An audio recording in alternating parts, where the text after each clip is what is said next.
Bonsoir à tous, bienvenue sur Touring Artistique. Touring Artistique qui est un magazine télé-réalité qui vous présente chaque jour une ville à travers un artiste.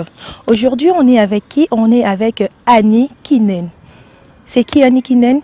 Annie Kinen, c'est une cinéaste, c'est une artiste, c'est une mannequin aussi, une danseuse qui, à travers elle, aujourd'hui, on va se promener à la ville de La Cannes. C'est quoi la ville de La Cannes? C'est une ville dont chaque fois on vous présente le festival de cinéma de la France. Aujourd'hui, on est là, on va vous faire voir les à côté de La Cannes avec Annie Kinen. Suivez en images avec mon réalisateur Jean-Moulay Soukama et on se retrouve juste après.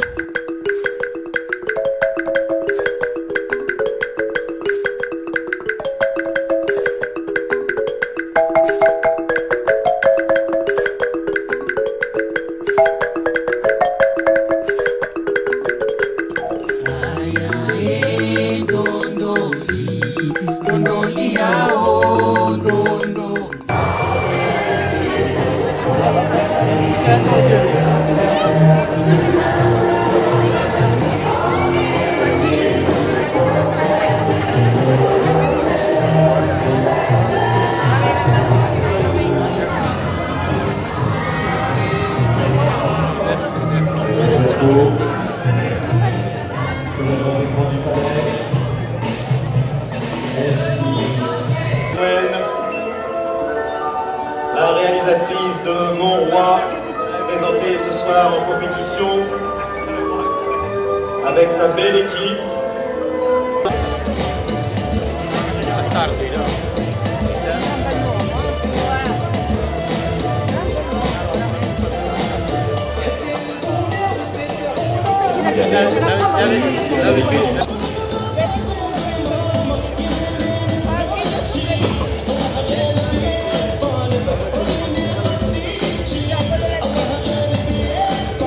CNC, la présidente du CNC.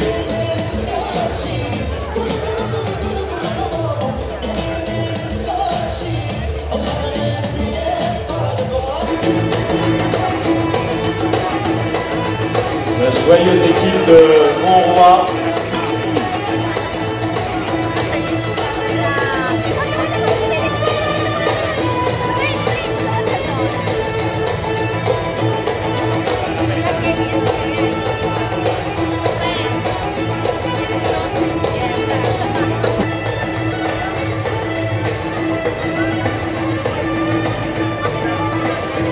Nakuma kovanda awa na Cannes. Pomoni ke Cannes eza mboka ba artiste makambo ebele quoi. Eza mboka moko kitoko, bon. Na sepelaki na vanda awa na longwa Allemagne na koma awa. Bon awa naza na liboso ya commissariat police nationale. Bon oyo eza veni moko munene eza makambo ebele quoi na veni oyo makambo mingi eza na pembeni awa ba palais de festival eza pembeni après bon on a parlé de festival bon gare pesa musika te bon eza place moko eza koni dans le monde entier quoi bon ya wana sikoyo c'est peut-être osala mwa émission na sika oyo nandeko nanga uti musika Paris molai na je crois bien to boyebiye. Bon, aza awa na minute oyo yango to sepete sala mo émission ensemble. Oyo ezali balabala, ya vraiment balabala munene tezaka veni moko ba donc touriste nyonso tout azo obligé aleka na veni oyo po nyonso tout ezali pembeni makambo ebele za pembeni na quartier oyo yango wana. Aveni yango ezali Saïd Bouram donc juste en face ya police nationale.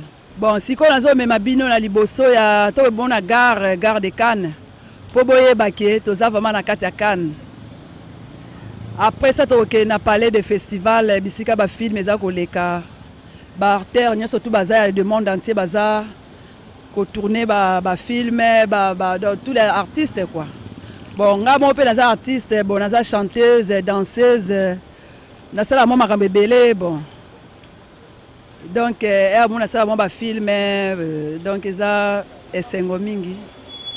Na sepeli na tika na musala. Dina bomba nongo avion motomono. Dina bengeta tao kumu walio. Ayaye. Alors, c'est quoi tu as Babane? Ah, tu as avenue de la gare. Avenue ndena utai koloba kalatawa. Donc avenue tous les stars ba quitter la mingi awa. Bon. Oh bah ils sont na train donc ils sont quitter la car et puis tous les donc touristes seigneurs surtout. Donc faut y aller ba gare à Cannes so ça quitter na Cannes. Bon si ko to za okende ti na gare. Bon mon na gare à Cannes ndenge zali. Donc ils a plaisir, il y a mingi. Alors si quelqu'un veut venir à Cannes ici à cause de train et puis ça se passe comment en fait? S'il vient de Paris. So mutalinga ya awa na Cannes. Faut soit train à gare de Lyon. Bon la gare de Lyon on a ba train direct pe zali ti Cannes. Et là vraiment il est compliqué quoi. Bon. Ah tu as devant quoi na moni magasin monene. Awa tu as liboso ya Monoprix magasin moko monene bateka biloko nyonso. Bon na ngambo wala mususu toza na location familiale. OK. Na ngambo kuna na coin wana. Donc na Cannes makamutu eza pembeni donc ya misika te quoi. Oko sala penye surtout na makolo. Donc tout ça eza musika te pembeni na gare. OK, allocation familiale c'est quoi en fait pour na bandeko ba Rolanda? Allocation familiale ezali donc bisika batu oyo baza na besoin ba aider bango pona bandaku appartement. Donc dès qu'elle est passée en France, il y a des différences exactes. Donc si on a besoin d'aku, il y a pas na bango ba foutelio moitié ya loyer. Bon, mon sous paye mon fouti, bon ba yeda ba te belé quoi, makamo belé. Les arabes paye makamo ndaku teza makamo sous ba yeda. OK, donc na France comment facilitation ezali? Na France moi facilité ezali pour ezamboka moko. Na sepe na mboka o makasi po ngai na uta na Allemagne bon. Mais tina kangami awa na sepeli na awa makasi. Po ezali ma mboka moko bazo aider bato ebele et puis bato baza gentil, baza hypocrite ba français bon. En tout cas baza bato mo na apprécier bango mingi hein. Na apprécier bango mingi. Alors ça fait longtemps que aux en à Cannes. Ça fait 3 ans naza na Cannes mais tant moko bo na longwa ki na kende aux États-Unis. Ko vanda kuna bon na fani na États-Unis yango bon. Na monika donc France de ki na ngoka ya na zongi na mikolo yo. Mais na décembre nazo kende susu na zongi États-Unis. Na yena nous na zonga na nukoto po naza makamo ko sala awa bon. Et puis pour le festival de Cannes. Bon naza mo ba rôle mo ko jouer awa yango na zongi.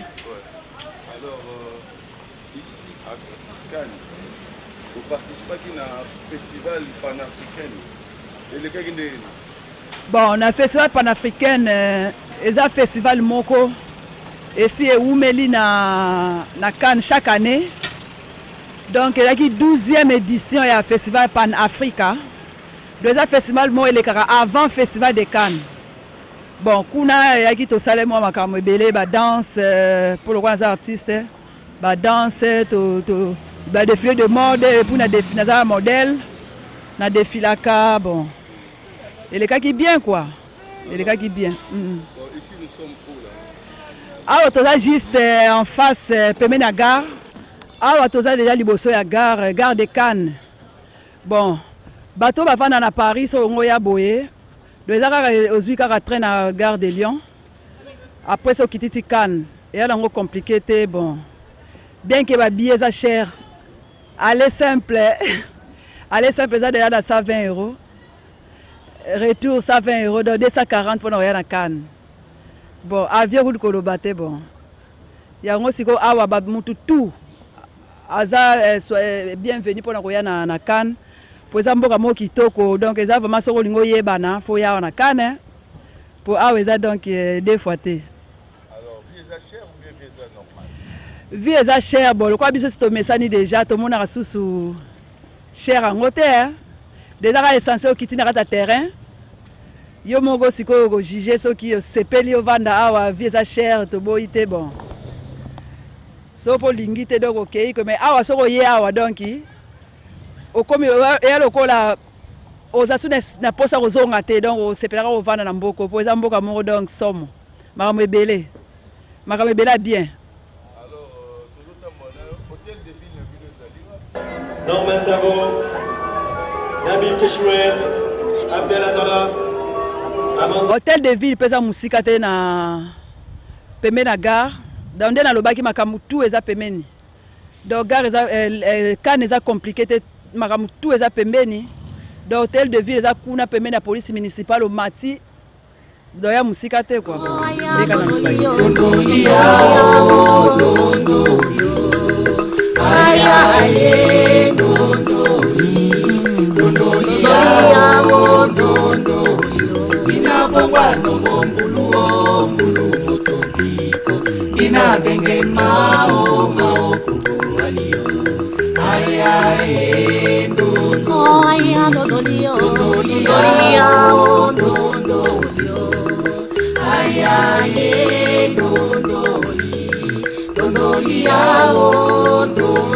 awa tozali liboso ya dans la croisement avenue Serbe Antibes rue d'Antibes avenue Serbe donc juste croisement bon hôtel moko munene eza kuna na suka te na coin quoi na croisement hôtel Grey d'Arbion bisi hôtel moko munene oyo ba tous les donc bato minene ba saoudien ba acteur ba tebele ba yaka na hôtel ango eza hôtel le plus cher de ya Cannes bon ba Dubaï do ba sana mbongo ebele wana oba millionnaire quoi ba fanda rande wana donc awa biso ba congolais soto yeto futa combien awa ba congolais en tout cas ya pona koloba mandanga mabete bon pour les Congolais en tout cas ba hôtel mususu eza langwa mike oza ba machete ba 200 €, ba 150 € par jour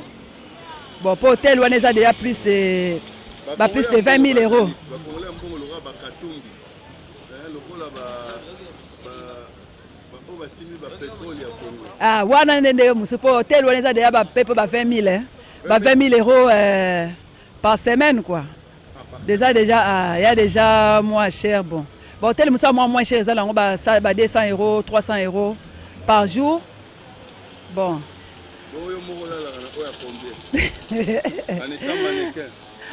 Ngamo na la na oeza liboso ya palais de festival. Bon, to ne peut tout à l'heure bon mon ango eza pe hôtel moins cher. Merci.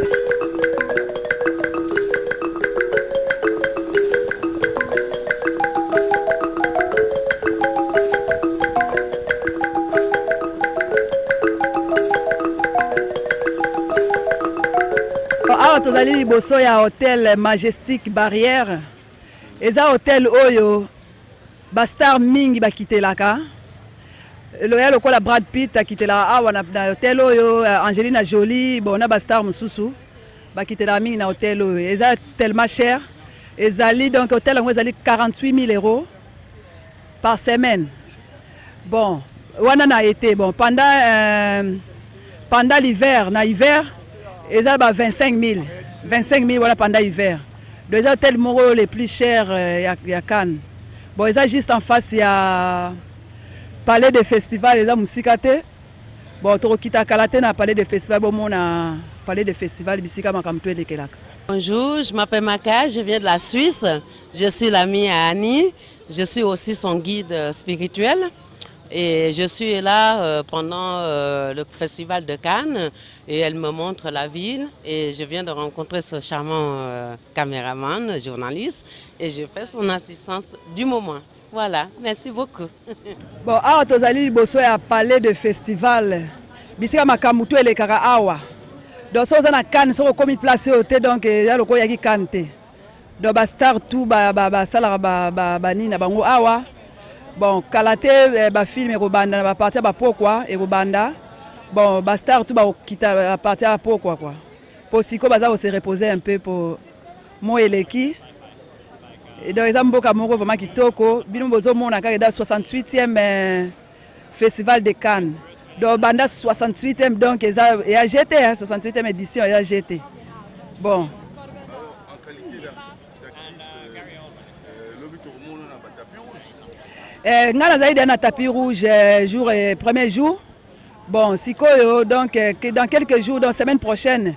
Donc sur na tapis rouge pour notre côté là ba film oyo oya mikolo quoi. Yango wana ezali vraiment kitoko bon. Donc on a sepela qui jour en makas. Il y a vraiment le sengo. Je te vois toujours accompagné de Mac qui est ton coach. Ça se passe comment la complicité? Il y a un camarade nangai toyebana na Suisse. Bon, aza mwana mwasi o malamu aza ivoirienne, aza mwana mwasi o malamu. Makambo ebele donc tosalaka na ye ensemble. Ye pas artiste, aza danseuse. Bon, asala mwa makambo ebele apesa bacours ya danse na Suisse. Bon, yango sikolo kwa ayaki kan alingai kwa kotala kan ndenge ezali, yango toyaki na ye pe awa po amona kan. Bon, aza mwana mwasi mo vraiment donc nde nazolobake donc très gentil, makambo tout bien quoi. Depuis le festival a commencé, oui, le festival est bandaki bana mercredi. Bon, toi il veut la film, tu as invité Ngana Maka. Bon, on a camarade Moussou chanteuse avant dans Paris. Bon, il est pas ça, tu as qui na ko ça la film. Kota la film quoi. Donc quel autre endroit que tu vas nous présenter à Cannes maintenant? Siko na Olaxabino donc photo tambola na Rue d'Antibes. Oh eza comment na Rue d'Antibes. Donc banda ko on a venu oh eza cher tellement pour nous rejoindre appartement awa. Donc par jour ko futa ba 2000 € par jour. Pour ezali juste avenue au Bastar ba komelaka. Bisika makamuto lekelaka donc yango ezali cher mingi. Bon, si quand on quitte kuna ba kota plage, bon mona hotel mususu. Kasi yango na photo kita kuna bon mona makamnu so bateau à danser. Bon, makambo ebele, hélicoptère donc Bastar mi ba quitter la mingi juste na donc ba yena na hélicoptère. Ba quitter ba mona bateau po ba bateau ba mona ba hotel donc juste ka tango émission. Bon mona ka ba bimi po na ba film ba nini bo ebinzela ba quitter la kite bo ba quitter la mingi na ba ila mingi nzela bateau. Asia mama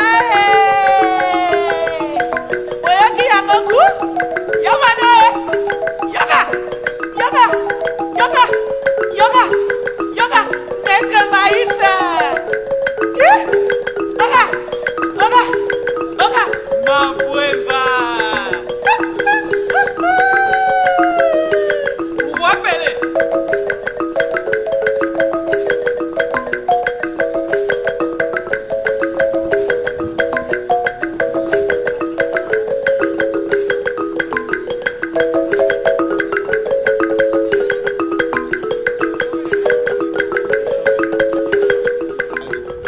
Bon, tous allés juste aux alentours, il y a palais de festival. Bisika ba journaliste, nyonso bazali, ba photographe, il y a le monde entier. Bazali pona ko ba photo, il y a ba image, il y a makambo ebele zo leka awa. Donc esa place moko vraiment très intéressante. Donc il y a ngwana quoi. Alors Bino bana ya Cannes. Est-ce que ça va pour la présence de est-ce que les Congolais baza mingi na ville?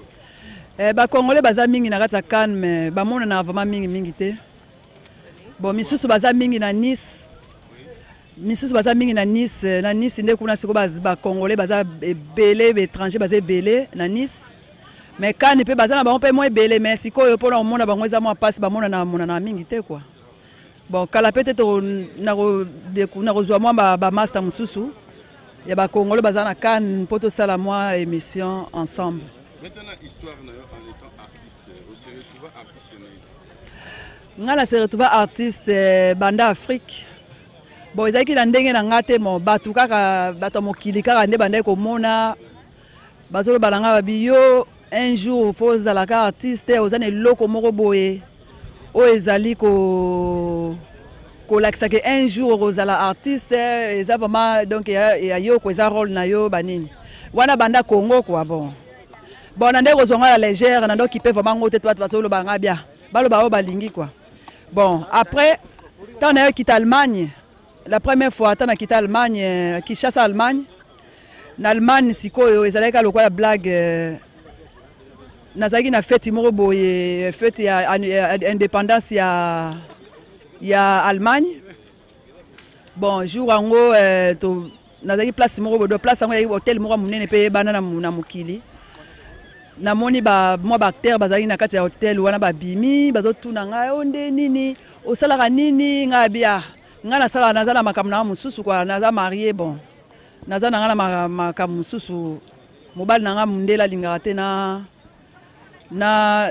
s'intégrer dans makambo mususu balobi te ezali vraiment donc yo ndo za wana za vraiment mona na ke musala artiste za yo ba proposer nga siko balobi yaka to banosala ba film en Allemagne. Bon, on a bané aussi un film en Allemagne, on a mindela ngo bon, le quoi la monnaie que salaire ça va même alongate par heure, bah nous faut 100 € par heure. 100 € par heure, mon. Nandenga Afrique, ils ont belé quoi, 100 € par heure. Bon, ça ils ont joué 7 heures, n'a déjà na 700 pour la journée mon corps. Et on m'a bêté par jour. Bon, on a continué comme ça la film en Allemagne, ti, na yeko longo Allemagne. Na yeko vacances awa na Cannes. On a eu vacances na Cannes, na CP na Cannes, on a habité on a kitoko, na moni que ça bien, le fona va na ngaka awa. Ya on a sikoyo na CP la vanda awa pona bongo. Bon mais liboso na ndeko ba vacances, na ba vacances, ça fait 5 ans na yaka ba vacances, tina CP na tikala awa. Bon ya ngwana ka na zaina ngakuluba. Bon awa sikoyo na Cannes, na kutana ipela mwa ba terre rebelle pour awa ezamboka ba star. Nakute na ba star rebelle bazo proposer nga bon batuninga osala ndo sala ni en Allemagne bona expliquer bangabi na ndeko sala ba film en Allemagne babi meto sepe na yo osala pe na film na biso ou bien danse ba nini ngabi bon danse na sala na ba danse folklorique quoi bon yala ngope mabete to ko sala yango siko to bandaki sikoyo na festival OLK wa Pan Africa ya to bandaki sikoyo ko lancer moi makambo ya mike quoi. Bon, il y a un siko ndenge na bengi saki ndeko na ngai molai bientôt boyebiye avant na Paris ye pas artiste ya na bengi saka ya a romona makambo eza na Cannes awa bon le quoi ici ye pesa ya déjà awa mais aya awa mais ya na Cannes te suka na Monaco Cannes ya te première fois ya pe Cannes ngabi ya ka kitaka no mona makambo eza makambo bien quoi ya ngona pe pas sepeli na awa donc total siko makambo to sala na avenir. Qu'est-ce que vous faites ici à Cannes, mademoiselle? Alors bonjour, je m'appelle Siam, je suis chanteuse et je suis venue à cette période du festival de Cannes, du FIF, Festival du film, parce que je sais que ça réunit beaucoup de monde et en tant que chanteuse, hein, on cherche beaucoup à s'exposer. Donc je suis venue dans l'espoir de trouver quelques scènes où je vais pouvoir me produire. Et c'est d'ailleurs le cas, donc je vais pouvoir me produire sur le petit village de Horiu, donc lundi soir, en première partie d'un groupe. Et voilà, donc je profite aussi des bonnes choses. On concilie l'utile à l'agréable, comme vous voyez, on profite de la plage, du soleil. Donc voilà. Alors, quelles sont les bonnes choses, à part la plage, quelles sont les bonnes choses touristiques que tu as aimées ici à Cannes? Alors, Cannes déjà c'est très très beau, on a un très très beau panorama. Je suis montée sur la baie sur la vue panoramique, on a une vue sur toute la baie de Cannes et c'est très joli. On a aussi, donc pendant cette période, je ne sais pas du tout le reste du temps, mais du coup c'est très très très cosmopolite. On a des gens qui viennent du monde entier à cette période de l'année. Donc on rencontre énormément de monde, les gens sont dans cet état d'esprit de fête, de convivialité, donc on fait de très très grandes, de très très belles rencontres. Cannes après, bon bah, ça reste la Côte d'Azur, hein, le soleil, les palmiers. C'est ce que je disais la dernière fois, on n'a presque pas l'impression d'être en France quand on est à Cannes. Donc voilà, après il y a tous les alentours, hein. Cannes c'est quand même très petit. En soi, on fait vite le tour. Et après, on peut aller à Antibes, à Nice, il y a Monaco qui est pas loin. On peut aller sur Théoul-sur-Mer, très très très très joli. On a Saint-Tropez, pas très loin non plus. Enfin, toute la Côte d'Azur est à portée de main en fait. Donc, c'est super, on s'éclate. Alors, pour les gens qui veulent vous voir, vous les dites quoi? Vous les invitez quand? Alors, pour commencer, je les inviterai sur ma page Facebook, donc, qui s'appelle Siam Musique. Et c'est tout attaché, donc S-I-H-A-M-U-S-I-Q-U-E,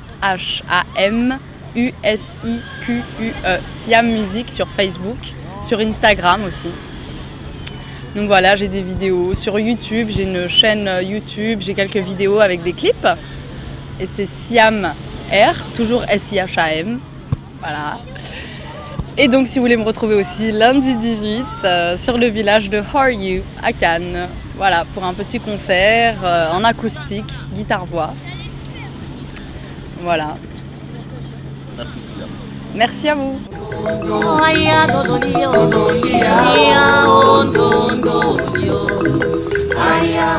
En fait, là, j'emmène ma fille à la plage parce que c'est le festival, on profite un peu pour voir de beau monde.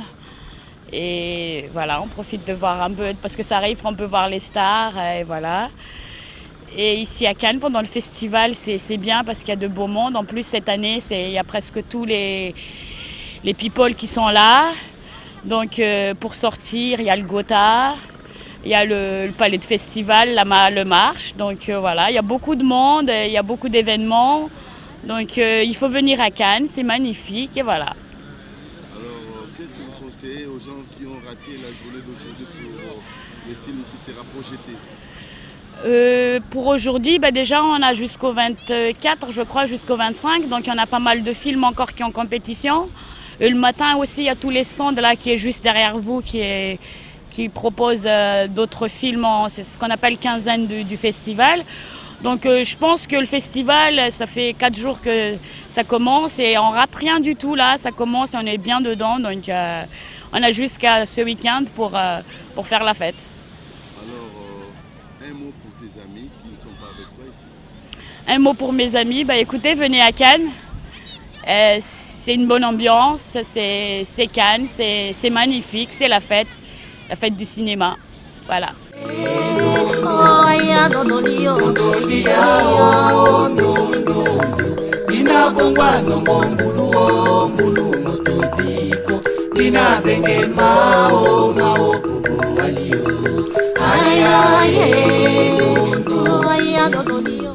Awa tozaka na Cannes, donc nde nalobaki Cannes makambo mingi eza pembeni pembeni.